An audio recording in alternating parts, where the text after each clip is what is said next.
আলহামদুলিল্লাহ রাব্বিল আলামিন ওয়াসসালাতু ওয়াসসালামু আলা আশরাফিল আম্বিয়া ওয়া সাইয়্যিদিল মুরসালিন নবিয়িনা মুহাম্মদ ওয়া আলা আলিহি ওয়া আসহাবিহি আজমাইন। আজকে তাফসীর শুরু হচ্ছে সূরা জুমারের 42 নম্বর আয়াত থেকে। আল্লাহ রাব্বুল আলামিন ইরশাদ করছেন, আল্লাহু ইয়াতাওয়াফাল আনফুসা হিনা মাউতিহা ওয়াল্লাতী লাম তামুত ফী মানামিহা। আল্লাহ রাব্বুল আলামিন মানুষের নফসগুলোকে আল্লাহ তাআলা নিয়ে নেন, উঠাইয়ে নেন যখন তারা ঘুমায়, যখন তারা মরে যায়, তখন তিনি তাদের নফসগুলোকে, রূহগুলোকে উঠিয়ে নিয়ে যান যখন তারা মরে যায়। ওয়াল্লাতী লাম তামুত ফী মানামিহা, আর যেটা, যে নফসটা, যে রূহটা মরে নাই, সেটাও তিনি নেন উঠে। কিন্তু ফায়ুমসিকুল্লাতী কাদা আলাইহাল মাউতা ওয়া ইরসিলুল উখরা ইলা আজালিম মুসাম্মা, আর যার মৌতের ফয়সালা করে দেন তারটা যে নিয়ে যান আর ছেড়ে দেন না, ফেরত আসে না। আর যে ঘুমাইছে শুধু কিন্তু মরবে না, তারটা আল্লাহ তাআলা ইরসিলু ছেড়ে দেন ইলা আজালিম মুসাম্মা, কতদিন পর্যন্ত? যতদিন পর্যন্ত আজল হায়াত আল্লাহ তাআলা নির্দিষ্ট করে রেখে দিয়েছেন, ততদিন পর্যন্ত তারটা আবার ফেরত দেওয়া হয় ঘুমের পরে। ইন্না ফী যালিকা লাআয়াতিন লিকাওমিন ইয়াতাফাক্কারুন, এই বিষয়টার মধ্যে নিশ্চয়ই রয়েছে অনেক শিক্ষণীয় বিষয়, অনেক জরুরি কথা। লিকাওমিন ইয়াতাফাক্কারুন, ওই সমস্ত লোকদের জন্যে যারা আসলেই কিছু চিন্তা ভাবনা করে। এখন আসুন, যে আল্লাহ তাআলা যারা মরে যায় তাদের রূহকে উঠিয়ে নিয়ে যান, এটা তো ক্লিয়ার। কিন্তু কিছু লোক ঘুমায়, তাদেরটাও নিয়ে যান, সেটাও নিয়ে যান, কিন্তু সেটাকে আল্লাহ তাআলা আবার ফেরত দেন। তাহলে দুই রকমের নেওয়া আসে, একটা হলো টেম্পোরারিলি নেওয়া, আর একটা হলো একদম পার্মানেন্টলি নিয়ে যাওয়া। টেম্পোরারি নেওয়াটা সেকেন্ডারি লেভেলের, এবং এই জন্য ঘুমার যখন মানুষ অচেতন থাকে ঘুমের অবস্থায়, অনেক কিছু দেখে না, শুনে না, পাশে অনেক কিছুই চলে, হয়তো সে দেখে না। তো এটা কিছু মিল আছে, দোনোটাই এক ধরনের ওয়াফাত, দোনোটাই এক ধরনের মৌত, একটা বড় মৌত, একটা ছোট মৌত। এই জন্য আমরা বলি যে একটা মানুষ যখন মরে গেছে, আহারে মনে হয় মানুষটা ঘুমিয়ে আছে, আর ঘুমন্ত একটা মানুষ দেখলে মনে হয় মানুষটা মনে হয় মরে গেছে, তাই না? কাছাকাছি না একদম। তো তাতে দুইটারই রূহ নেওয়া হয়, কিন্তু একটা চূড়ান্তভাবে নেওয়া হয়ে যায়, আরেকটার কানেকশন কিছু বাকি থাকে। হ্যাঁ, তার বৃহৎ অংশ চলে যায়, অল্প কিছু আছে, তা না হলে তো মরে যেত।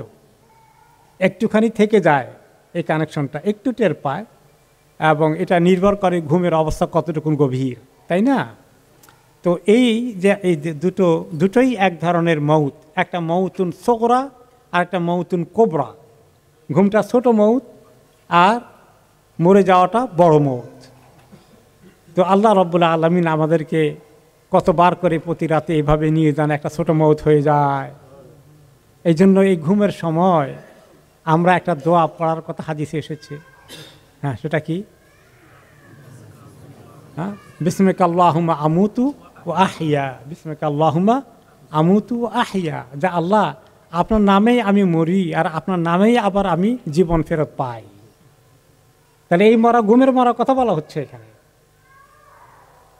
তো এই যে একটি মৃত্যুর এক রকমের একটা ধরন আমাদের সামনেই আমরা দেখতে পাই, সেখান থেকে শিক্ষা নেওয়ার অনেক কিছু আছে, যে আসল মন যখন হয়ে যাবে আর তো কোনোদিন আমি ফেরত আসবো না। অনেক মানুষ ঘুমেই মরে গেল, কত মানুষ ঘুমে মরে যায়। আমাদের অত্যন্ত পরিচিত খুব ভালো একজন মানুষ ছিলেন, একজন আলিম, মাহমুদুল হাসান সাহেব, দাওয়াতুল ইসলামের একসময় আমির ছিলেন রাহিমাহুল্লাহ।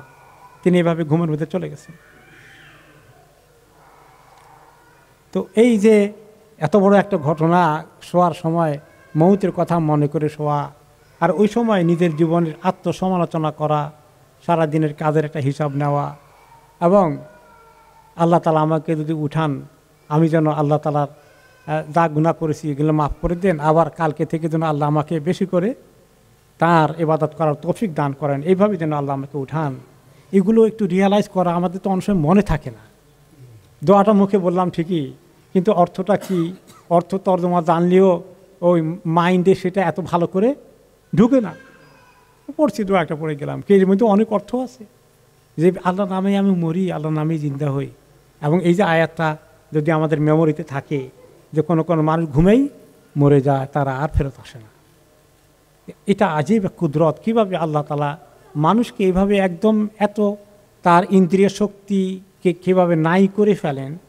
এবং এটা যদি অ্যাক্টিভ থাকতো, কেন আল্লাহ তাআলা এইভাবে তাকে ইন্দ্রিয় শক্তিটা টের পায় না, অনেক কিছু সে এক ধরনের এই যে ঘুমাতে পারে, কেন এটা করেছেন?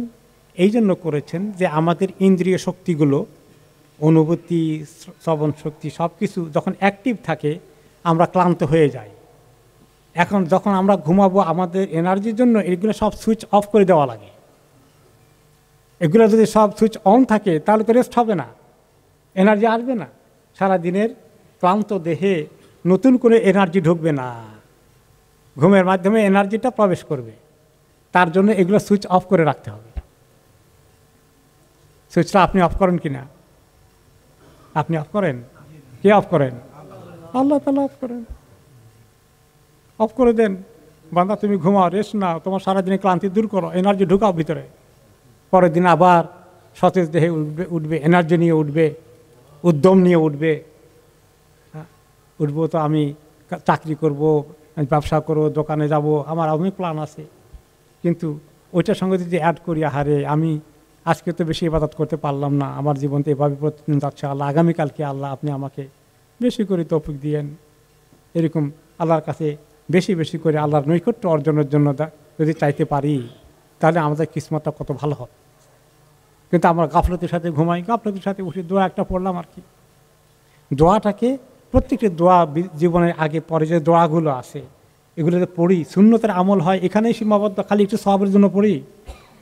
এটা আমার জীবনের জন্য তার একটা ক্রিয়া করে, প্রভাব পড়ে এবং সেটা আমাকে এফেক্ট করে। এগুলো এইভাবে দোয়াগুলো বিভিন্ন সময় আসছে আল্লাহ তাআলার সঙ্গে আমাদেরকে সম্পর্কিত করতে, আমরা গাফেল হয়ে যাই। বিভিন্ন ওকেশনে আল্লাহ তাআলা এইভাবে দোয়াগুলো আমাদেরকে বলার জন্য সুযোগ করে দিয়েছেন। আল্লাহ রাব্বুল আলামিন আমাদেরকে এইভাবেই ঘুমের সময়, ঘুমের থেকে ওঠার সময় এই সবগুলো জিনিস মাইন্ডে রেখে, সুবহানাল্লাহ, তারপরে আমরা যখন ঘুম থেকে উঠি আবার কি বলি? আলহামদুলিল্লাহিল্লাযী আমাতানা আহইয়ানা বাদামা আমাতানা ওয়া ইলাইহিন নুশুর। কত সাংঘাতিক কথা, এটার মধ্যে কত অর্থ। আলহামদুলিল্লাহিল্লাযী আহইয়ানা, সে আল্লাহর শুকর, প্রশংসা যিনি আমাকে জিন্দা করলেন, বাদামা আমাতানা, আমাকে একটা মৌত দিয়েছিলেন, ছোট মৌত ঘুমের মাধ্যমে। এই যে আল্লাহ দিয়েছেন আমাকে, আমি যে আবার উঠতে পেরেছি জানটা নিয়ে, এটার জন্য আল্লাহ শুকর আদায় করি। আর আমাকে রিমাইন্ড করি, নিজের নফসকে বলি ওয়া ইলাইহিন নুশুর, তার সঙ্গে আমাকে আবার বড় মৃত্যুর পরে হাসরের দিনে আমাকে উঠতে হবে, দেখা হবে, হিসাব হবে। তার জন্য প্রতিদিন প্রতি রাত আমার আমলে যে সুযোগ আল্লাহ দিয়েছেন এগুলো যেন আমি করি, যে গুনাহগুলোর মধ্যে এখনও আছি ওগুলো যেন ছেড়ে দেই, আমার যে গাফলতি আছে, অলসতা আছে, এগুলো থেকে সরে এসে আমি আল্লাহকে ভালো করে ধরি, দিনকে ভালো করে ধরি। এরকম এই দোয়াগুলো সেদিকেই আমাদেরকে মেসেজ দেয়, কিন্তু আমরা তো গাফেলের মতো বলি। আল্লাহ যেন আমাদেরকে তৌফিক দান করেন। নবী করিম সাল্লাল্লাহু আলাইহি ওয়াসাল্লাম শুধু এই ছোট্ট দুটো দোয়াই পড়েন নাই। প্রথম শোয়ার সময় যে বিসমিকা আল্লাহুম্মা আমুতু ওয়া আহইয়া, এখানেই সীমাবদ্ধ রাখেন। এটা ছোট্টটা মুক্তাসারটা একেবারে এক লাইনের অর্ধেক, কিন্তু এরপরে তিনি আরও অনেক সুন্দর সুন্দর দোয়া পড়েছেন। তার মধ্যে অন্যতম এসেছে, ইদা আওয়া আহাদুকুম ইলা ফিরাশিহি ফালিয়ানফাদহু বিদাখিলাতি ইজারিহি, তোমাদের কেউ যখন বিছানায় ঘুমোতে যায় তাহলে তার ইজার মানে লুঙ্গি, তো ওনাদের লুঙ্গি ছিল আমাদের লুঙ্গির মতো না। উনি লুঙ্গি পরতেন অনেক ক্ষেত্রেই, পায়জামা খুব কম পরতেন, আরবরা লুঙ্গি বেশি পরতো। যে লুঙ্গিটা হলো সোমালিয়ান লুঙ্গির মতো, সিলাই নাই, একটা লম্বা চাদরের মতো, এটা হলো ইজার। আর একটা লম্বা চাদর গায়ে দিতেন, এটার নাম হলো রিদা। হ্যাঁ, তো এটাই বেশি পড়তেন ওনারা আরব দেশে। এই লুঙ্গি পরতেন, খোলা লুঙ্গি, একটু বড় থাকতো, ভালো করে কাভার হতো।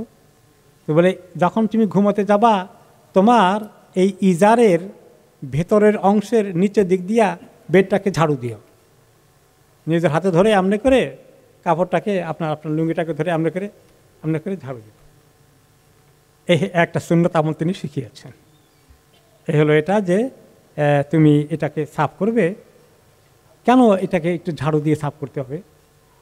ফাইন্নাহুলা ইয়াদরিমা খালাফাহু আলাইহি, সে জানে না সে যাওয়ার পরে এখানে তারপরে কি ছিল না ছিল, ধুলোবালি থাকতে পারে, শয়তান এখানে শুয়ে আসছিল কিনা তাও হতে পারে, তো তার আসর টাসরও থাকতে পারে, তো অথবা ধুলাবালি অত পোকামাকড় অনেক সময় দেখা যায় না। আরব দেশে তো অন্ধকারের সময় মনে করেন এত ইলেকট্রিক লাইট তো ছিল না, ওখানে বিচ্ছু একটাও থাকতে পারে, চট করে চলে আসতে পারে, মাটির ঘর ছিল, অনেক সময় বিচ্ছু থাকতো, পোকামাকড় থাকতে পারে, তাহলে এটা ওরা ঝেড়ে দিবে।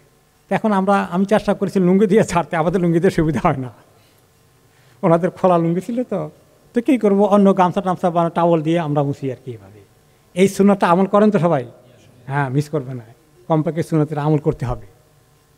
তারপরে অতপর বলে সুমাইয়াকুল, অতপর সে বলুক বিসমিকা রব্বি ওয়াদাউতু জামবি ওয়াবিকা আরফাউ, এই যে আরেকটা দোয়া, বিসমিকা রব্বি ওয়াদাউতু জামবি, আল্লাহ আপনার নামে আমি আমার 500 দেশকে বিছানায় রাখলাম, বিছানায় পিঠ রাখি নাই, 500 দেশ রেখেছি, তাই না?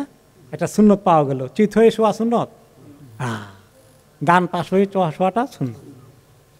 অনেকে চিত হয়ে শুলে যেটা হয়, ওই যে মানুষের অনেক সময় বোবা ধরে বলে না, শয়তানে ডিস্টার্ব করে, করে কথা বলতে পারে না, এরকম হয় না? এরকম তো ওইটা সুযোগ বেশি না চিত হয়ে শুলে।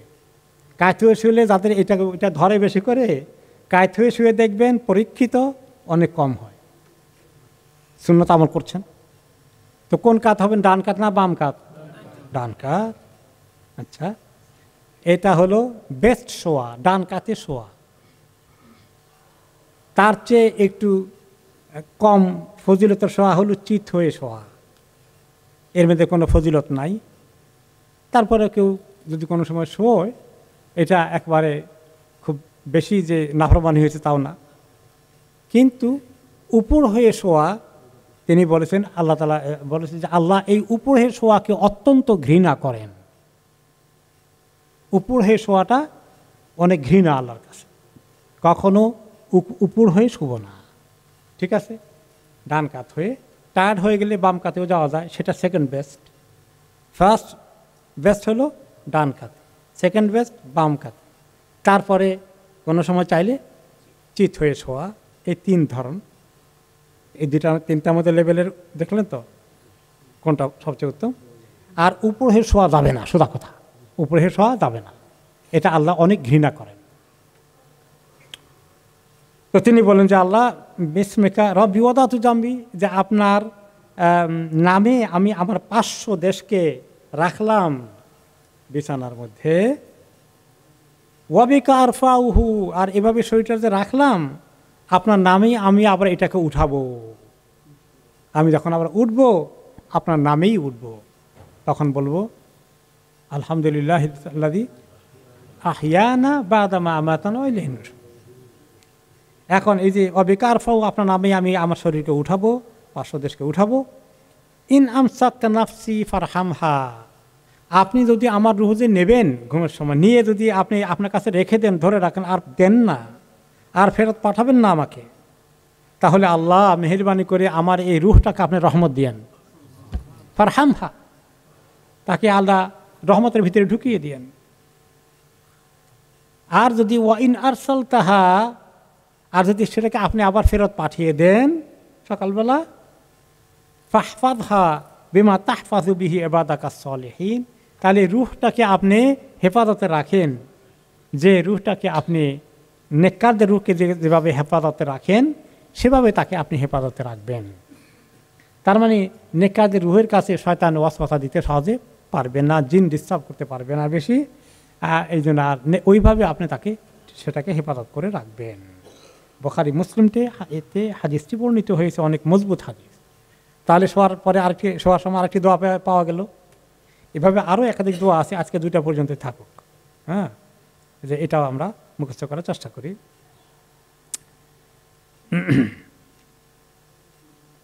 এরপরে এই তাফসিরেই বাদুস সালাফ কোনো মুফাসসির তাফসির করেছেন, ইউকবাদু আরওয়াহুল আমওয়াত ইদা মাতু ওয়া আরওয়াহুল আহইয়া ইদা নামু, যে যারা মরে যায় তাদের রূহগুলোকেও নেওয়া হয়, আর যারা ঘুমিয়েছে তাদের রূহগুলোকে কবজা করে নেওয়া হয়। ফাতাতাআরাফু মা শা আল্লাহু তাআলা আন তাতাআরাফ, ওইখানে তাদের রুহের সঙ্গে কিছু একে অপরের সঙ্গে দেখা সাক্ষাৎ হয়। আমরা টের পাই না এগুলো, কিছু রুহের জগতে কিছু এই জাতীয় কিছু আলাপ পরিচয় দেখা সাক্ষাৎ কিছু হয়। তারপরে আল্লাহ তাআলা যেটা করেন যে বাকিটা ফেরত দেওয়া হয় ওকে, আর যাদেরকে আল্লাহ উঠিয়ে নিয়ে গেছেন তাদেরকে ফেরত দেন না, ওই কথাটাই এসছে ইনশাআল্লাহ। তাহলে আমরা ঘুমটাকে শোয়ার সময় এই কথাগুলো মনে রাখি, ঘুম আর মৌত খুব কাছাকাছি। আল্লাহ চাইলে ফেরত দেবেন, না চাইলে আল্লাহ ধরে রাখবেন। তো এইরকম একটা রিমাইন্ডার নিয়ে যেন আমরা মৃত্যুবরণ করি। দোয়ার মধ্যে সেই কথাগুলো, এই রিমাইন্ডারটাই আছে। অর্থ বুঝে উপলব্ধি করে দোয়ার আমল করাটা আমাদের নিজের উপরে অনেক বড় প্রভাব একটা পড়বে পজিটিভলি। এবং এই স্মরণিকা রিমাইন্ডার মৌতের জন্য বেশি দরকার না কম দরকার? এই দেশের ডিকশনারিতে হলো ইংরেজের সঙ্গে যে আপনি মৌতের কথা ডিসকাশন করেন, অমুসলিমদের কথা, no don't talk about this issue, please don't discuss this. এটা তারা শুনতেই চায় না। কিন্তু আমাদের নবীজি সাল্লাল্লাহু আলাইহি সাল্লাম কি বলেছেন?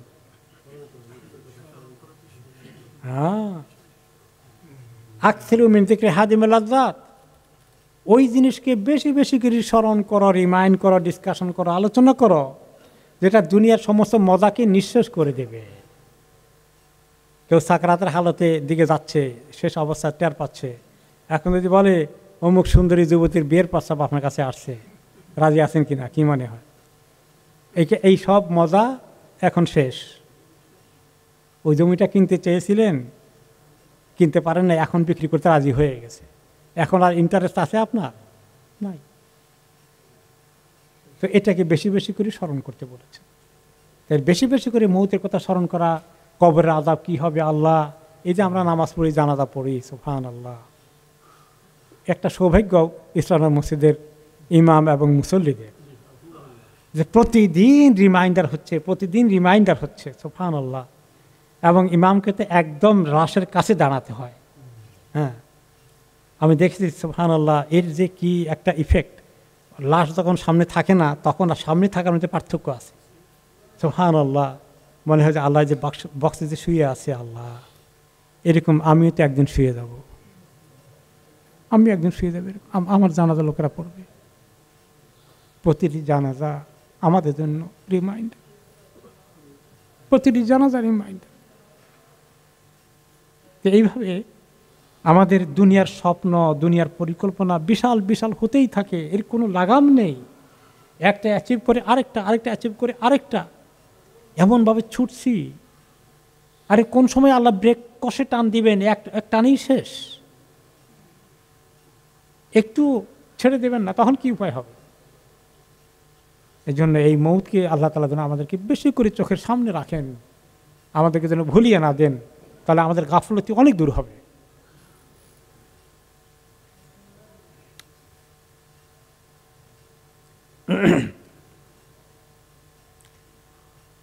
এরপরে আল্লাহ তাআলা বলেন যে, শেষ করলেন আয়াতটা, এই যে এই কথাগুলো বললেন, বলে এখন বলছেন যে তোমাদের রূহ যে ফেরত দেই, নিয়ে যায়, ফেরত দেই, নিয়ে যায়, ফেরত দেই, প্রতিদিন প্রতি রাত্রে চলে, আর তোমাদের সামনে মরে যায়, তোমরা সেটাও দেখো, আর কোনো দিন আসে না।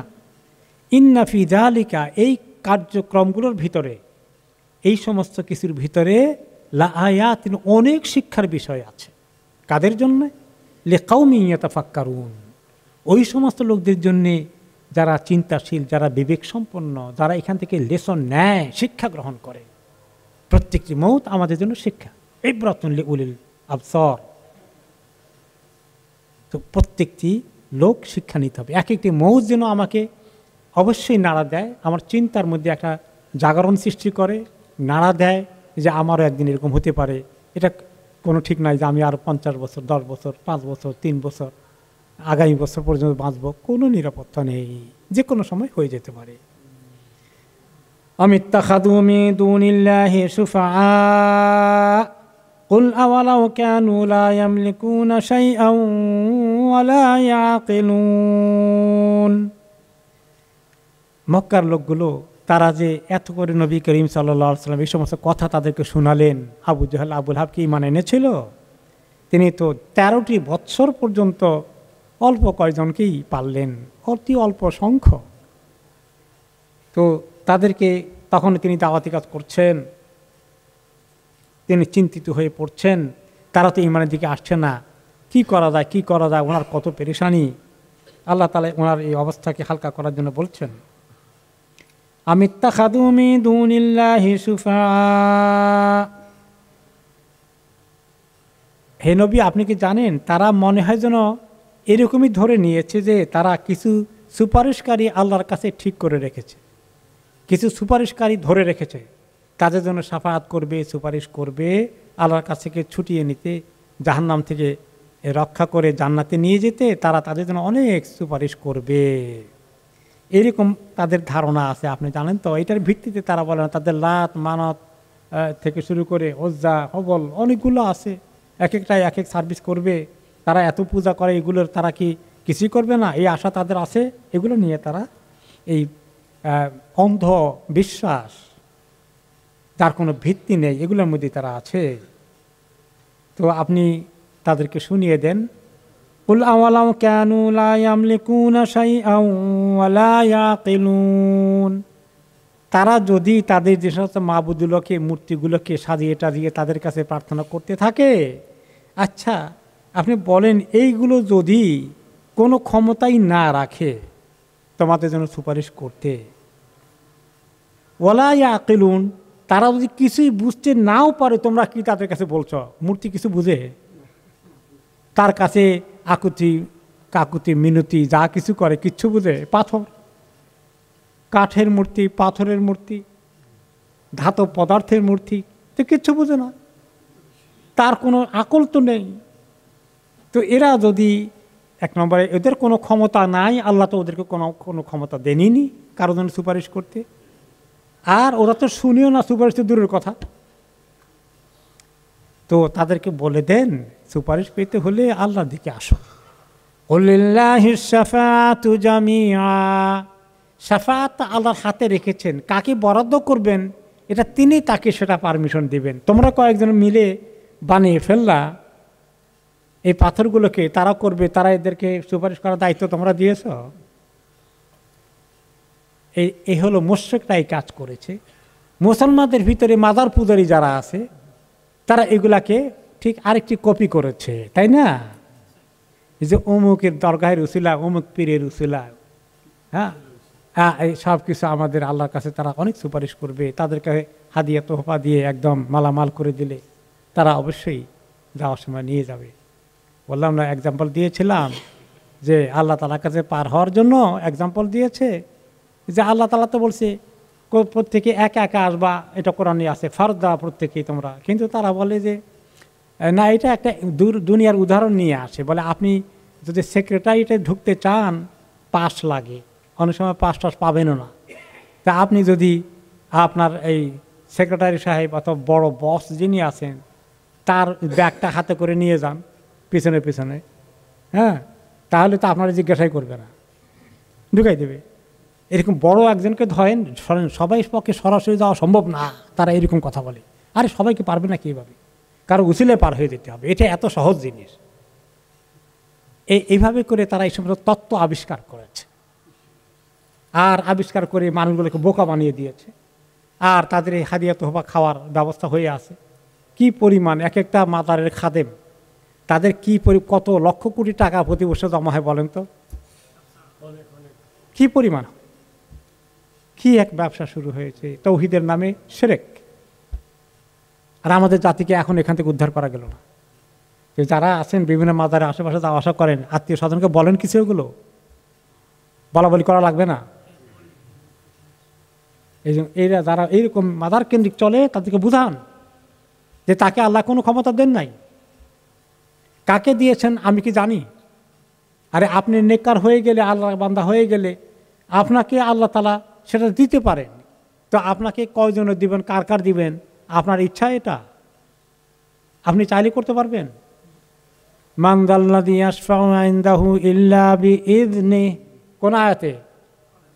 আয়াতুল কুরসিতে। কে আছে কার জন্য সুপারিশ করবে আল্লাহর কাছে আল্লাহর পারমিশন ছাড়া? স্বয়ং রাসূলুল্লাহ সাল্লাল্লাহু আলাইহি ওয়াসাল্লাম তো সুপারিশ করতে পারবেন না আল্লাহর পারমিশন না দেওয়া পর্যন্ত। তিনি সাজদায় পড়ে থাকবেন কত লম্বা, তখন আল্লাহ বলবেন মাথা উঠান, আপনি সুপারিশ করুন, কবুল করা হবে। আর এখন এক একজন এজেন্সিশিপ নিয়ে বসে আছে।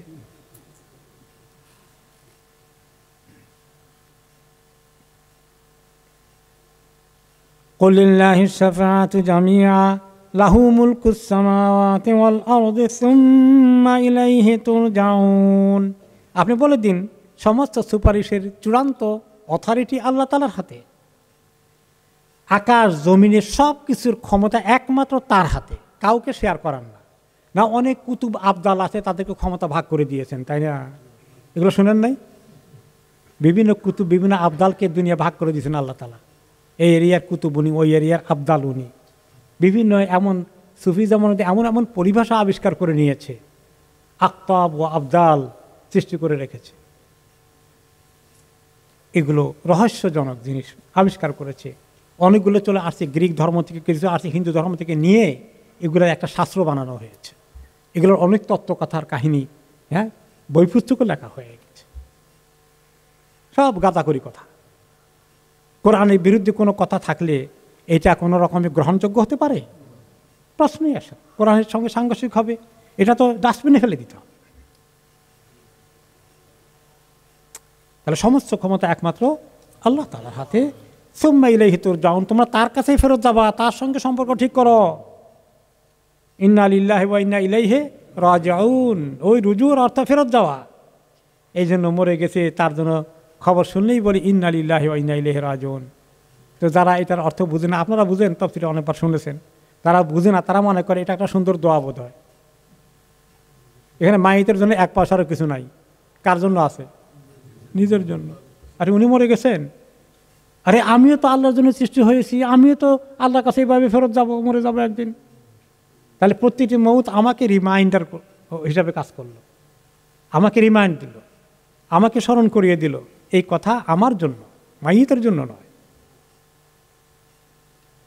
এই জন্য এখন বলে যে মুসলমান মারা গেলে এই কথা বলা হয়, হিন্দু মরে গেলে এটা বলা যাবে না। আসলে যে কোনো মৌতের সঙ্গে এটা বলা যায়, আমাকে স্মরণ করালো, তার জন্য কোনো দোয়া নাই এখানে, সে মুসলিম না অমুসলিম। আমার জন্য এটা এটা আমার একটা জিকির, এটা আমার একটা দোয়া, এটা আমার একটা রিমাইন্ডার নিজেকে। এখানে মাইতের জন্য কিছু করা হচ্ছে না। মাইতের জন্য কী হবে? আল্লাহু মাগফিরলাহু ওয়ারহামহু, আল্লাহ তাকে ক্ষমা করে দেন, তাকে মাফ, তাকে রহম করেন, এটা দোয়া হলো তার জন্য। সঙ্গে সঙ্গে বলে ফেললাম আল্লাহু মাগফিরলাহু ওয়ারহামহু আদখিলহু ফি ফাসিয়া জান্নাতিকা, আল্লাহ আপনার প্রশস্ত জান্নাত থেকে প্রবেশ করিয়ে দিন। وَإِذَا ذُكِرَ اللَّهُ وَحْدَهُ اشْمَأَزَّتْ قُلُوبُ الَّذِينَ لَا يُؤْمِنُونَ بِالْآخِرَةِ وَإِذَا ذُكِرَ الَّذِينَ مِن دُونِهِ إِذَا هُمْ يَسْتَبْشِرُونَ। মক্কার কাফেরদের অবস্থা ছিল যে যখন এক আল্লাহর কথা উচ্চারণ করা হয়, নবী আলাইহিস সালাম সেই কথাটা বলেন, ইসমাআজ্জাত কুলুবুল্লাযীনা লা ইউমিনুনা বিল আখিরা, লা ইউমিনুনা বিল আখিরা। এই আল্লাহর এক আল্লাহর তাওহীদের কথা শুনলে আখিরাতে যাদের ঈমান নাই তাদের অন্তরটা সংকীর্ণ হয়ে ওঠে, ইন্টারেস্টেড না এটা শুনতে, তারা রাখেন এটা কি, সেটা তারা শুনতেই চায় না। তাদের মনটা সংকীর্ণ হয়ে যায়, ওই কথার জন্য তাদের দিল খোলে না, শুনতে চায় না, ভালো লাগে না। ওয়া ইযা যুকিরাল্লাযীনা মিন দুনিহি ইযা হুম ইয়াস্তাবশিরুন। আর আল্লাহ বাদ দিয়ে অমুক অমুক তমুকের এত কিছুর কথা, বিভিন্ন মাবুদ মূর্তি থেকে শুরু করে, আর আল্লাহ যে সমস্ত বানান নাই সেগুলোকে ওসিলা তরিকা, তার মাধ্যমে পার হওয়ার, এগুলো যখন আলোচনা করা হয়, বিভিন্ন রকম বুজুর্গের কথা, খুব ইন্টারেস্টেড, তাদের ওসিলে পার হয়ে যাও, এটা খুব শুনতে চায়, এইরকম বয়ান খুব শুনতে চায়। তাওহীদের বয়ান ভালো লাগে না। তো আল্লাহ তাআলা বলছেন যে ইসলামের এই তৌহিদ তো ইসলাম, তাই না? এখন এই ইসলামের কথা শুনলে কিছু লোকের মোটেই ভালো লাগে না। আমাদের দেশে এরকম লোক কেমন আছে? উপরের তলা লোকেরা বেশি না কম এই লাইনে? বেশি।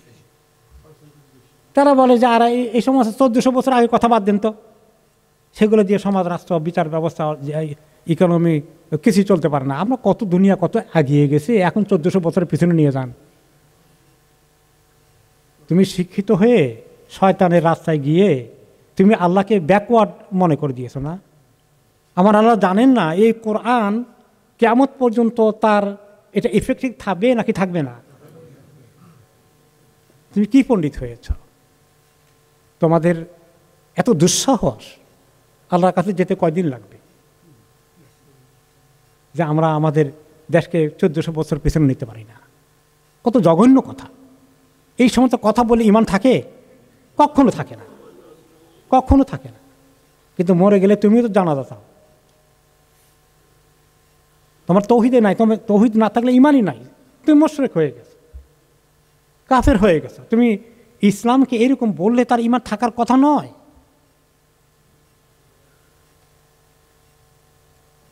তাও আল্লাহকে বাদ দিয়ে অন্য কিছু বললে, মাবুদ মূর্তিগুলোর কথা বললে ওরা খুব খুশি হতো। আরে যে এগুলোর ফজিলত আলোচনা করে মক্কার শহরের মধ্যে, ওগুলা তারা খুব খুশি হয় ওগুলো শুনে। এই মাবুদের এই ক্ষমতা, বৃষ্টি না হলে অমুকের কাছে চাইতে হয়, তার সন্তানের জন্য অমুকের কাছে চাইতে হয়, সন্তানের জন্য হিন্দু ধর্মে কি আছে, কি মূর্তির নাম কি, শিব পূজা করতে হয়, হ্যাঁ এরকম বিভিন্ন রকমের করতে হয়। এগুলা তারা খুব ইন্টারেস্টেড। কিন্তু না, এগুলো কোনো ক্ষমতা নাই, এক সমস্ত ক্ষমতা আল্লাহর হাতে। এই কথা শুনতে, তৌহিদের কথা শুনতে রাজি না, শিরকের কথা শুনতে খুব ইন্টারেস্টেড। তো আল্লাহ তাআলা বলেন যে এই যে তারা মুশরিকরা এই সমস্ত জিনিসকে করলো, হে নবী আপনি তাদেরকে শুনিয়ে দেন তৌহিদের কথা। এই তৌহিদের কথা আপনি শোনান ভালো করে বিশ্ববাসীকে। পরের আয়াতে 6 নম্বর আয়াতে আল্লাহ তাআলা বলছেন, কুলিল্লাহুম্মা ফাতিরাস সামাওয়াতি ওয়াল আরদি আলিমাল গায়বি ওয়াশ শাহাদা আনতা তাহকুমু বাইনা ইবাদিকা ফীমা কানু ফীহি ইখতালিফুন। আপনি বলুন, আল্লাহুম্মা, হে আল্লাহ, ফাতিরাস সামাওয়াতি ওয়াল আরদ, যিনি আকাশ এবং জমিনকে প্রথমবারের মতো যিনি সৃষ্টি করেছেন, পুনঃসৃষ্টি করেননি। আগে একটা ছিল, তারপরে ওটা দেখে দেখে আরেকটা সৃষ্টি করেছেন, এমন নয়। যিনি না হওয়া থেকে প্রথমবারের মতো সৃষ্টি করেছেন, তিনি ফাতির, আকাশ জমিনগুলোর সৃষ্টিকর্তা। আলিমাল গায়বি ওয়াশ শাহাদা, বর্তমান বা যা দেখা যায় উপস্থিত, যা অবর্তমান, যা দেখা যায় না, অদৃশ্য, দৃশ্য অদৃশ্য সব কিছুর যিনি জ্ঞানী, সব জানতা, সব কিছু সম্পর্কে তার জ্ঞান আছে, নজর আছে, নলেজ আছে, কি কোথায় কোন হালতে আছে। কোন পাথরের নিচে একটা ছোট্ট পিঁপড়া আছে, ওর খবরটা আমার আল্লাহ তাআলার আছে কিনা, তার রিজিক কি হবে সেটার ব্যবস্থা তিনি করেন কিনা। এই আল্লাহর কাছে, এই আল্লাহর কথা আপনি বলেন যে আল্লাহ তাদের এই অন্যায় অভিযোগগুলোর, তারা যে বলে যে তারা তৌহিদের কথা শুনতে চায় না, আপনার তৌহিদের কথা শুনলে তাদের গায়ে আগুন লাগে, আর শিরক ভিত্তিক কথা বললে তারা খুব খুশি হয়। আপনার কাছে আল্লাহ ফরিয়াদ করি যে আনতা তাহকুমু বাইনা ইবাদিকা ফীমা কানু ফীহি ইখতালিফুন, আপনি ফয়সালা করে দেন, আপনি তাদের এবং আমাদের মধ্যে ফয়সালা করে দেন, যে তারা পার্থক্য করে দেন কোন জিনিস নিয়ে তারা অন্যায়ভাবে আমাদের সঙ্গে এগুলো নিয়ে বাদানুবাদ করেছে, ইখতিলাফ করেছে, মতবিরোধ করেছে। আল্লাহ আপনার কাছে বিচার দিলাম, এবং আল্লাহ ফয়সালা করবেন কিয়ামতের দিন, মৃত্যুর সময় তারা টের পেয়ে যাবে যে তাদের ফয়সালার দিকে তারা এগিয়ে যাচ্ছে। কি জঘন্য অন্যায় তারা করেছিল, দুনিয়া তাদের শেষ, আখিরাতে সুন্দর পাওয়ার ব্যবস্থার দিকে যাচ্ছে না, কঠিন পরিস্থিতির দিকে এগিয়ে যাচ্ছে। যে আলিমুল গায়বি ওয়াশ শাহাদা ফাতিরাস সামাওয়াতি ওয়াল আরদ, এই সমস্ত কথাগুলি নিয়ে অনেক সুন্দর সুন্দর দোয়া এসেছে। নবী করিম সাল্লাল্লাহু আলাইহি ওয়াসাল্লাম যখন রাতের বেলা তাহাজ্জুদ পড়তেন, ওনার এই তাহাজ্জুদের সময়ে তিনি কি করতেন, কোন ধরনের দোয়া পড়তেন, আবু সালমা ইবনে আব্দুর রহমান বলেন, আমি সাআলতু আয়েশা রাদিয়াল্লাহু আনহা, ওনাকে জিজ্ঞেস করেছিলাম, বিআইয়ি শাইইন কানা রাসূলুল্লাহ সাল্লাল্লাহু আলাইহি ওয়াসাল্লাম ইফতাতিহু সালাতাহু ইযা কামা মিনাল লাইল, রাতের বেলায় নামাজ শুরু করে দিলে তাহাজ্জুদের তিনি কোন দোয়াটা পড়তেন? তাহাজ্জুদের মধ্যে কোনটা দিয়ে শুরু করতেন? ক্বালাত রাদিয়াল্লাহু আনহা, কানা রাসূলুল্লাহ সাল্লাল্লাহু আলাইহি ওয়াসাল্লাম ইযা কামা মিনাল লাইলি ইফতাতাহা সালাতাহু, রাতের বেলায় নামাজ পড়তে উঠলে তিনি নামাজ ভিতরে ঢুকে তাকবীর তাহরিমা পড়ে নামাজ শুরু করতেন, যে তখন যে দোয়াটা করতেন, আল্লাহুম্মা রাব্বা জিবরাইল ওয়া মিকাইল ওয়া ইসরাফিল ফাতিরাস সামাওয়াতি ওয়াল আরদ আলিমাল গায়বি ওয়াশ শাহাদা আনতা তাহকুমু বাইনা ইবাদিকা ফীমা কানু ফীহি ইখতালিফুন ইহদিনি লিমা ইখতালাফা ফীহি মিনাল হাক্কি বিইذنিকা ইন্নাকা তাহদি মান তাশাউ ইলা সিরাতিকাল মুস্তাকিম। ওকে, আনতা তাহকুমু বাইনা ইবাদিকা ফীমা কানু ফীহি ইখতালিফুন ইহদিনি লিমা ইখতালাফা ফীহি মিনাল হাক্কি বিইذনিক ইন্নাকা তাহদি মান তাশাউ ইলা সিরাতিল মুস্তাকিম। এত সুন্দর একটা দোয়া পড়তেন তাহাজ্জুদের প্রথম রাকাতে তাকবীর তাহরিমার পরে সুবহানাকা পড়ে। আরও কিছু দোয়া পড়তেন, ইন্নী ওয়াজ্জাহতু পড়তেন। ওই সময় আমরা তো শিখছি ছোটোকালে, ইন্নী ওয়াজ্জাহতু কখন পড়তে হয়? জানা যায় নিয়তের আগে, অথচ সব হাদিসে আসছে নিয়তের পরে পড়ছেন তিনি। এটা মানে কত উল্টাপাল্টা তো শিখছি আমরা, সেটা বলে লাভ নাই। যাই হোক, তো এছাড়া অনেক দোয়া আছে, তার মধ্যে এটা একটা, আল্লাহুম্মা রব্বা জিবরাইল ও মিকাইল ও ইসরাফিল, ও আল্লাহ যিনি জিবরাইল, মিকাইল, ইসরাফিলের রব। তো এই ফেরেশতাগুলো তো অনেক মহা বিশাল শক্তি দিয়ে আল্লাহ বানিয়েছেন, তাদেরকে বিশাল কাজের দায়িত্ব দিয়েছেন না? তো তারা তাদের রব যিনি, ফাতিরা সামাওয়াতিল আরদ, আকাশ জমিনে যিনি সৃষ্টিকর্তা, শূন্য থেকে যিনি এগুলোকে সৃষ্টি করেছেন, আলিমাল গায়বি ওয়াশ শাহাদা, দৃশ্য অদৃশ্য, প্রকাশ্য অপ্রকাশ্য সম্পর্কে যিনি অবগত আছেন, আনতা তাহকুমু বাইনা ইবাদিকা ফীমা কানু ফীহি ইখতালিফুন, অবশ্যই আপনি ফয়সালা করবেন আপনার বান্দাদের মধ্যে তারা যা কিছু নিয়ে ইখতিলাফ করছিল, হক বাতিল নিয়ে ঝগড়া করেছিল, আপনি সবগুলোরই ফয়সালা করবেন। আপনি একমাত্র চূড়ান্ত ফয়সালা আপনার কাছে হবে একদিন। আল্লাহ আপনার কাছে দরখাস্ত দেই, ইহদিনি লিমা ইখতালাফা ফীহি মিনাল হাক্কি বিইذনিক, এই হক নিয়ে খামাখা ইখতিলাফ করে যারা গণ্ডগোল করে, আল্লাহ আপনি সেখানে আমাকে হকের দিকেই ধাবিত করেন, আমাকে হকের মধ্যে রাখেন আপনার পারমিশন দ্বারা। আপনার পারমিশন না থাকলে আমি হক ধরে রাখতে পারবো না, হক খুঁজে পাবো না, আমি বিভ্রান্ত হয়ে যেতে পারি। ইন্নাকা তাহদি মান তাশাউ ইলা সিরাতিল মুস্তাকিম, আপনি হেদায়েত দেন যাকে আপনি পছন্দ করেন সিরাতে মুস্তাকিমের দিকে। আপনি বরাদ্দ না করলে সেটা আমাদের কপালে জুটবে না। তাহলে আপনি আমাদের জন্য বরাদ্দ করে দিন আল্লাহ, এটা রেগুলার বলতে হবে। এই সিরাতুল মুস্তাকিমের কথা তো সূরা ফাতিহার মধ্যে আছে। সূরা ফাতিহা কি আসে? ইহদিনাস সিরাতুল মুস্তাকিম। তা আল্লাহ আমাকে সহজ সরল রাস্তা দেখান, সেটা দ্বারা কি বোঝানো হয়েছে? ইসলাম। ঠিক আছে, আবার এটার আরও ব্যাখ্যা করা হয়েছে। সিরাতুল মুস্তাকিমটা কি একটু ভালো করে বুঝিয়ে দেওয়া হয়েছে উদাহরণ দিয়ে। সেটা কি? সিরাতাল্লাযিনা আনআমতা আলাইহিম, ওদের রাস্তা যাদের উপরে আপনি সন্তুষ্ট হয়েছেন, গায়রিল মাগদুবি আলাইহিম ওয়ালাদ-দাল্লিন, ওদের রাস্তা নয় যাদের উপরে আপনার অভিসম্পাদ নাজিল হয়েছে এবং যারা পথভ্রষ্ট হয়ে গেছে। এখন সিরাতুল মুস্তাকিমটা কি জিনিস আমি নামাজের মধ্যে আল্লাহকে এটা বুঝাই দিতে হচ্ছে। তো এখানে আল্লাহ কেন থামলেন না? এই জন্য সিরাতুল মুস্তাকিম ফুল স্টপ। এখানে বললে তো বুঝলাম আমি তো আল্লাহর কাছে সিরাতুল মুস্তাকিম চাই। এখন সিরাতুল মুস্তাকিম কি জিনিস বাকিটা সেটার ব্যাখ্যা করে, তো আমি আল্লাহর কাছে ব্যাখ্যা করা দরকার আছে। আল্লাহ কি বুঝবেন না সিরাতুল মুস্তাকিম বলতে কোনটা বোঝানো হয়? কিন্তু কেন ব্যাখ্যা করেছেন আল্লাহ তাআলা নিজে? এখানে বিশাল তাফসীর, বিশাল রহস্য আছে। সবাই বলবে যে আমরা সিরাতুল মুস্তাকিমে আছি, কত পথ, কত পন্থা, কত তরিকায় দিনের কাজ হচ্ছে, কত তরিকা মানুষের দাবি করতেছে, কেউ বিদআত, কেউ শিরকে আছে, তারপর তারাও সিরাতুল মুস্তাকিমের দিকে আছে, তারাও এই সূরা পড়ে। সিরাতুল মুস্তাকিমটাকে সংজ্ঞায়িত করা হয়েছে, এক্সপ্লেইন করা হয়েছে মোর, যে ওই রাস্তার যেন মিলে যাদের উপরে আপনি সন্তুষ্ট হয়েছিলেন। তারা কারায় নবীদের পরে? প্রথমত নবীরা, সাহাবীরা, যুগে যুগে। সাহাবীদের পরে কি কেউ আছে? আর তাবিন, তারপরে কেউ আছে? তবে তাবিন, তারপরে কেউ থাকবে সলফে সালেহীন থাকতে পারে, তাদের তরিকা আরও কথার কিয়ামত পর্যন্ত কিছু কিছু থাকবে, কিছু কিছু লোক ওই তরিকায় থাকবে। তাহলে এখন ইসলামের ব্যাখ্যা করতে গেলে, ইসলামের কোনো তরিকা প্রেজেন্টেশন দিতে গেলে, কর্মপদ্ধতি ঠিক করতে গেলে বিভিন্ন তরিকা লোকেরা দিনের কাজ করতেছে, তাই না? প্রত্যেকে মনে করে আমার তরিকাটা 100% রাইট, বাকিদের তরিকার মধ্যে কিছু অসুবিধা আছে। এটাই তো সাধারণত লোকেরা চিন্তা করে, তাই না? এখন আপনার তরিকা ঠিক আছে যে আপনি কেমনি বুঝবেন? ও অমুক বড় একজনে কিছু বলে গেছেন, অমুক বড় বুজুর্গ, অমুক বড় একজন ব্যক্তি একটা রাস্তা দেখিয়ে গেছেন।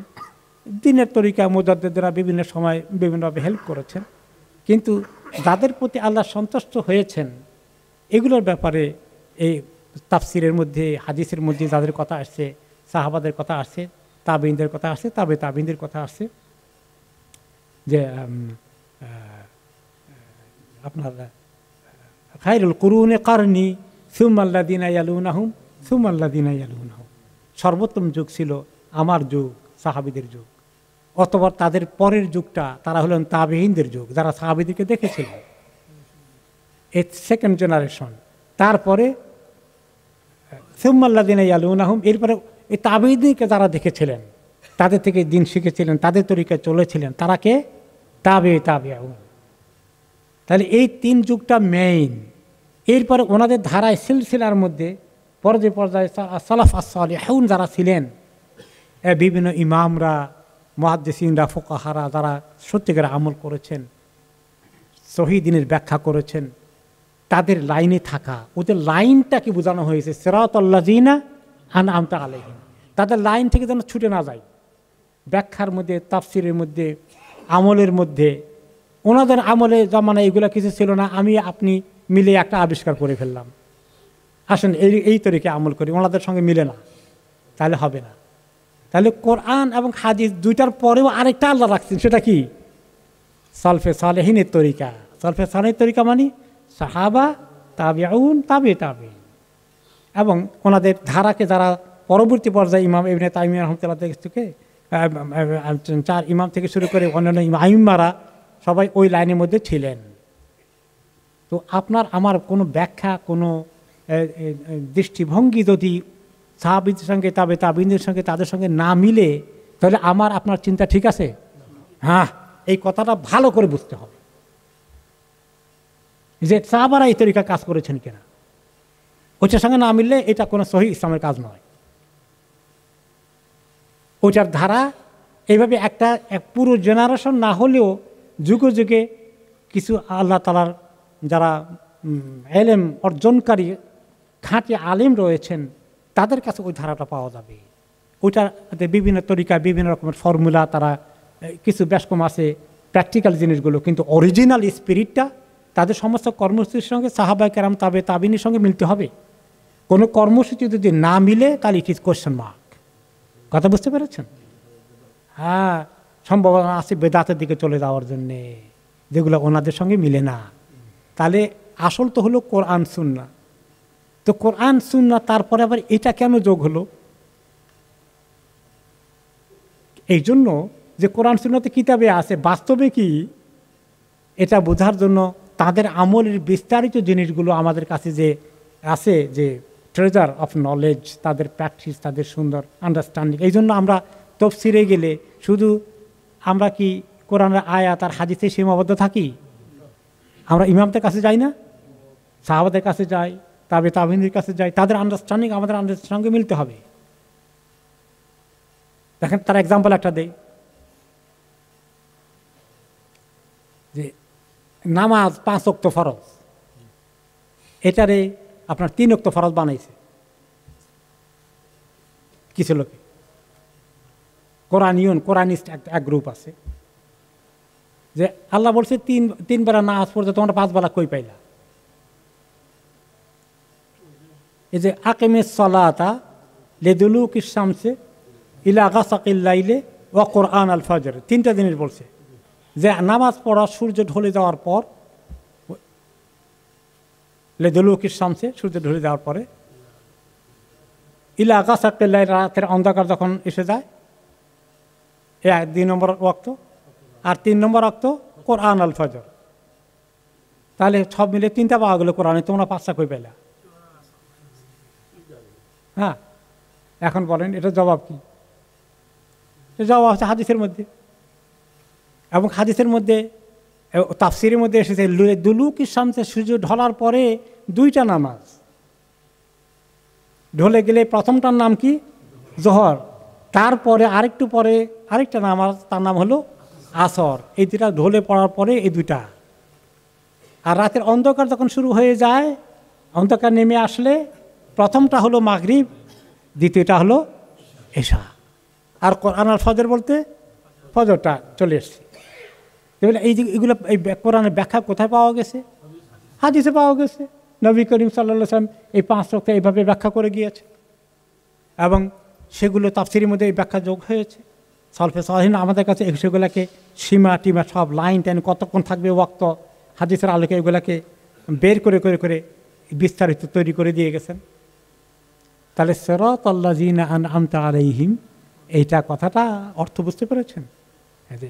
এদিন সিরাতাল মুস্তাকিম, সোজা রাস্তা চালাই দেন আল্লাহ, যেটা জান্নাতে নিয়ে গেছে। ওখানে ফুল স্টপ হতে পারতো, কিন্তু সেখানে ফুল স্টপ করেন নাই আল্লাহ তাআলা। বিস্তারিত ব্যাখ্যা এগুলোকে টানার জন্য বলেছেন। তোমাদের জন্য কোনো আন্ডারস্ট্যান্ডিং, কোনো কিছুর তাফসির, কোনো কিছুর ব্যাখ্যা যদি সাহাবীদের সঙ্গে তাবেঈদের সঙ্গে না মিলে, তাহলে তোমরা সিরাতুল মুস্তাকিমে নেই। ইসলামের কর্মসূচিগুলো যদি সাহাবাদের সঙ্গে তাবেঈদের সঙ্গে না মিলে, তাহলে সেটা সিরাতুল মুস্তাকিম হবে না।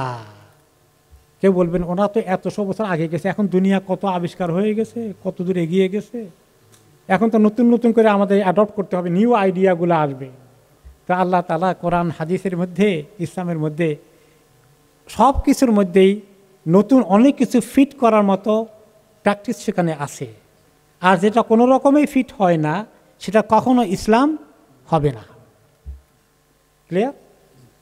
এই হলো রাইট আন্ডারস্ট্যান্ডিং। তো এই দোয়া তিনি করেছেন, নবী করিম সাল্লাল্লাহু আলাইহি ওয়াসাল্লাম তিনি করেছেন, যে তিনি আমাদেরকে শিখিয়ে দিয়েছেন যে আল্লাহ ইহদিনি লিমাখতুলিফা ফীহি মিনাল হাক্কি বিইযনিকা, হক নিয়ে যে কত রকমের ইখতিলাফ হবে আল্লাহ, সেই ইখতিলাফের সময় আল্লাহ আপনি আমাকে হেদায়েত দিয়ে দেন আসল হকের দিকে। ইন্নাকা তাহদি মান তাশাউ ইলা সিরাতিল মুস্তাকিম, আপনি হেদায়েত দেন যাকে চান আসল সিরাতুল মুস্তাকিমের দিকে, নকলটার দিকে সে যাবে না। তো নবী করিম সাল্লাল্লাহু আলাইহি ওয়াসাল্লামের জামানায় তো এগুলো কোনো ফিতনা তার হয় নাই, কিন্তু ওনাকে দিয়ে অ্যাডভান্স এই দোয়াগুলো করিয়ে আল্লাহ তাআলা আমাদের জন্য এখানে লেসন রেখেছেন কিনা, যে হককে নিয়েও কি হবে, বিভিন্ন রকমের মতামত এসে আপনার একটা বলা যায় কনফিউশন সৃষ্টি করে দিবে, শোভাসন্দেহ সৃষ্টি করে দিবে, দ্বিমত হয়ে যাবে, বিভিন্ন মতামত হয়ে যাবে। সেই সময় যেন আল্লাহ যেটা আসল হক সেদিকে আপনি আমাকে যেন ঠিক রাখেন, ওই মতটাকে গ্রহণ করার জন্য আল্লাহ আপনি আমাকে তৌফিক দান করেন। তাহলে অ্যাডভান্স পৃথিবীতে এই ইসলামকে নিয়ে বিভিন্ন রকমের ব্যাখ্যা অপব্যাখ্যা করা হবে, বিভিন্ন তরিকা বেরিয়ে অনেক দূরে চলে যাবে, এগুলোর ইঙ্গিত আছে কিনা? এই দোয়ার মধ্যে আছে। তো এইভাবে তিনি এই দোয়া করতেন তাহাজ্জুদের সময়ে। এরপরে আমরা দেখি যে আবু বকর রাদিয়াল্লাহু তাআলা আনহুকে তিনি বলেন যে কোন থেকে বলেছেন, আবু রাশিদ আল হেবরানি বলেন যে আমি আব্দুল্লাহ ইবনে আমর রাদিয়াল্লাহু আনহুর কাছে এসেছিলাম, বলেছিলাম যে আপনি আমাকে একটা কথা বলেন যেগুলো আপনি নবী করিম সাল্লাল্লাহু আলাইহি ওয়াসাল্লাম থেকে শুনেছেন। সরাসরি এরকম একটা কথা, উনি হয়তো তাবেই হবেন, আল্লাহ নবীকে দেখেন নাই, সাহাবীকে বললেন আমাকে একটু দেখান তো কিছু হাদিস বলেন তো, যেগুলো আপনি সরাসরি রাসূলুল্লাহ সাল্লাল্লাহু আলাইহি ওয়াসাল্লাম শুনেছেন। আপনার কত সৌভাগ্যের অধিকারী, আপনি সাহাবী হতে পেরেছেন, আমি তো হতে পারিনি। একটু দুই একটা ডাইরেক্ট কথা শুনেছেন, আমাকে বলেন তো একটু। ফাল কাবায় নিয়াদাই সাহিফাতান, আমার সামনে তিনি ছোট্ট একটু লেখার কাগজ রাখলেন আর বললেন হাযা মা কাতাবা লি রাসূলুল্লাহ সাল্লাল্লাহু আলাইহি ওয়াসাল্লাম, এটা আমার পক্ষ থেকে রাসূলুল্লাহ সাল্লাল্লাহু আলাইহি ওয়াসাল্লাম ওনার পক্ষ থেকে আমাদের লিখিয়ে দিয়েছেন। ফানাযারতু ফিহা, সেখানে আমি এটা পড়ে দেখলাম। ফাইদা ফি আনা আবু বকর সিদ্দিক রাদিয়াল্লাহু আনহু قال, যে সেখানে ওই হাদিসটা লেখা ছিল, কোন সাহাবী কোন জিনিসের সামান্য কিছু লিখেছিলেন, মেজরিটি সাহাবী মুখস্থ করেছেন। কেউ পাথরের স্লেটের মতো ছিল, ওগুলোর মধ্যে লিখতেন। কেউ আপনার পশুর চামড়াকে শুকিয়ে সেখানে লিখতেন, কেউ কেউ খেজুর পাতার ইয়ের মধ্যে লিখতেন, এভাবে করে। তো একটা লেখা ছিল সেখানে, আবু বকর সিদ্দিক রাদিয়াল্লাহু আনহু বলেছিলেন, ইয়া রাসূলুল্লাহ আল্লিমনি মা আকুলু ইযা আসবাহতু ওয়া ইযা আমসাইতু, আপনি আমাকে একটু শিখাবেন এমন কিছু ভালো দোয়া যেগুলো আমি সকাল সন্ধ্যায় পড়ব। ফাকাল লাহু রাসূলুল্লাহ সাল্লাল্লাহু আলাইহি ওয়াসাল্লাম, ইয়া আবা বকর কুল আল্লাহুম্মা ফাতিরাস সামাওয়াতি ওয়াল আরদ আলিমাল গায়বি ওয়াশ শাহাদা লা ইলাহা ইল্লা আনতা রাব্বা কুল্লি শাইইন ওয়া মালিকা আউযু বিকা মিন শাররি নাফসি ওয়া মিন শাররি শাইতানিশ শিরকি ওয়া মিন শাররি শাইতানি ওয়া শারাকিহি, দুইটাই উচ্চারণ করা যায়। ওয়ান আখতারাফা আলা নাফসি সুআন আও আজুররাহু ইলা মুসলিম, খুব সুন্দর একটি দোয়া। এটাও মুসনাদ আহমদ এবং তিরমিজিতে এসেছে যে সেখানে নবী করিম সাল্লাল্লাহু আলাইহি ওয়াসাল্লাম ওনাকে বলেছিলেন, ইয়া আবু বকর আপনি বলুন, কুল আল্লাহুম্মা ফাতিরাস সামাওয়াতি ওয়াল আরদ, হে আল্লাহ যিনি আকাশ জমিনের সৃষ্টিকারী, আলিমুল গায়বি ওয়াশ শাহাদা গোপন প্রকাশ অপ্রকাশ্য যিনি সম্পর্কে জ্ঞাত আছেন, লা ইলাহা ইল্লা আনতা আপনি ছাড়া কোনো মাবুদ নেই, রাব্বা কুল্লি শাইইন ওয়া মালিকা আপনি সব কিছুর আপনি একমাত্র রব এবং এগুলার মালিক, আউযু বিকা মিন শাররি নাফসি আমি আমার নফসের যে খারাপ বিষয় দিকগুলো আছে, এই নফসের যে খারাপের দিকে নিয়ে যায়, এটা থেকে আমি আপনার কাছে আল্লাহ প্রার্থনা করি আমাকে হেফাজত করতে। অসারের শয়তানের শিরকিহি আর শয়তান যে বুরাই নিয়ে আসে, খারাপ জিনিস নিয়ে আসে, মানুষকে কুপথে নিয়ে যায়, তার যে শিরকের দিকে মানুষকে সে ডাকে, এগুলো থেকে আপনার কাছে আমি প্রোটেকশন চাই। আন আক্তারিফা আলা নাফসি সুআন আর আমি যেন নিজে এমন কোনো কাজ না করি যেটা আল্লাহর কাছে দৃষ্টিতে খারাপ, কোনো গুনার কাজে যেন লিপ্ত না হয়ে যায়। আও আজুররাহু ইলা মুসলিম অথবা কোনো মুসলমানের কাছে এরকম খারাপ কিছু না করি, মুসলমানের কোনো ক্ষতি না করি, তার কাছে খারাপ জিনিস কিছু পৌঁছিয়ে না দেই, এইরকম দোয়াটা তিনি ওনাকে শিখিয়ে দিয়েছিলেন। এগুলোও একটা সুন্দর দোয়া, এই ফাতিরাস সামাওয়াতি ওয়াল আরদিকে নিয়ে অনেক সুন্দর সুন্দর দোয়া এসেছে। এরপরে আমরা চলে যাই তাফসিরের দিকে, যে ওয়ালাউ আন্না লিল্লাযীনা যালামু মা ফিল আরদি জামিআন ওয়া মিসলাহু মাহু লাফতাদাউ বিহি মিন সুইল আযাবি ইয়াওমাল কিয়ামাহ, হায়রে যদি হতো এমন যে ওই লোকগুলো যারা জুলুম করেছিল দুনিয়াতে, জুলুম বলতে সবচেয়ে বড় জুলুম কোনটা? শিরক। আর যে কোনো গুনাহও জুলুম। এজন্য আমরা বলি আল্লাহুম্মা ইন্নী যালামতু নাফসি, তাহলে যত গুনাহ করি এগুলোও জুলুম, শিরক করাও জুলুম, মানুষের উপর জুলুম করাটাও জুলুম।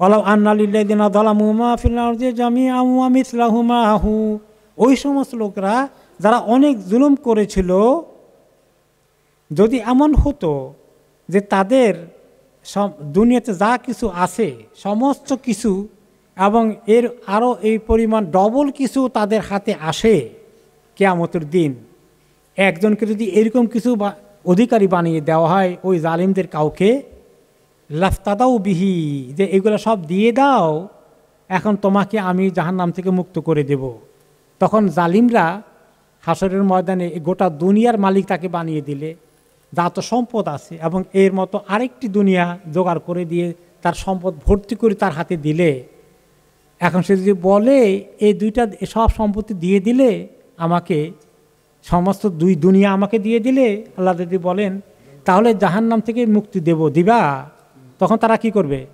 দিয়ে দিবে। আল্লাহ জাহান্নাম সহ্য করতে পারবো না, সব দুনিয়া নিয়ে যান, আল্লাহ জাহান্নাম সহ্য করতে পারবো না। জালিমরা সেদিন এরকমই দিতে চাইবে, সব দিয়ে দিতে চাইবে, আল্লাহ সব নিয়ে যান, কিচ্ছু চাই না, খালি জাহান্নাম থেকে বাঁচিয়ে দেন। কঠিন আযাব কিয়ামতের দিন যখন দেখবে তখন এই প্রার্থনা শুরু করে দেবে, কিন্তু তখন কি তাদের দেওয়ার কিছু আছে? থাকলেও কি আল্লাহ নেবেন? মুক্তি কি দেবেন? কোনো রকমই হবে না।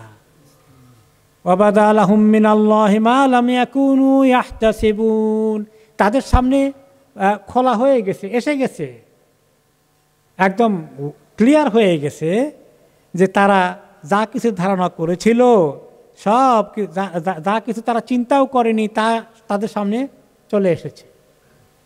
এই কঠিন পরিস্থিতিতে পড়বো মরার পরে, এটা চিন্তা করি নাই আমরা, এগুলো শুনতেও চাইনি, আমরা আজকে পাকড়াও হয়ে গিয়েছে। হায় রে তাদের আফসোস, তাদের আর্তনাদ, তাদের চিৎকার, তাদের আহাজারি, তাদের কষ্ট। ওয়াবাদা লাহুম সাইয়্যাতু মা কাসাবু, তারা যা কিছু অপকর্ম করেছিল এগুলার সমস্ত ক্ষতির দিকগুলো তাদের সামনে একদম ফুটে উঠেছে আজকে, এর করুণ পরিণতি তাদের ইন্তজার করছে।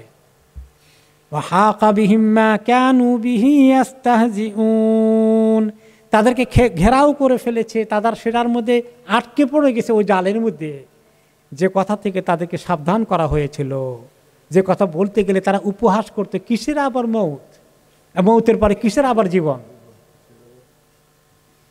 ওয়াহিয়া রামিম, আমাদের সমস্ত শরীর মাটি খেয়ে হাড্ডিগুলো পর্যন্ত এমন পাউডার হয়ে যাবে, আমরা আবার বুঝি আবার জিন্দা হবো, আবার হিসাব দেওয়া লাগবে, এই সমস্ত বাজে কথা বন্ধ করো, নগদ যা পা হাত পেতে নাও, বাকির কথা শুনে রাখো।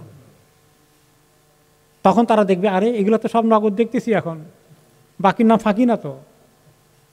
তো এই সমস্ত যারা দুনিয়ার নগদ পাওয়া, তারা ইসলামকে ব্যাকডেটেড মনে করে।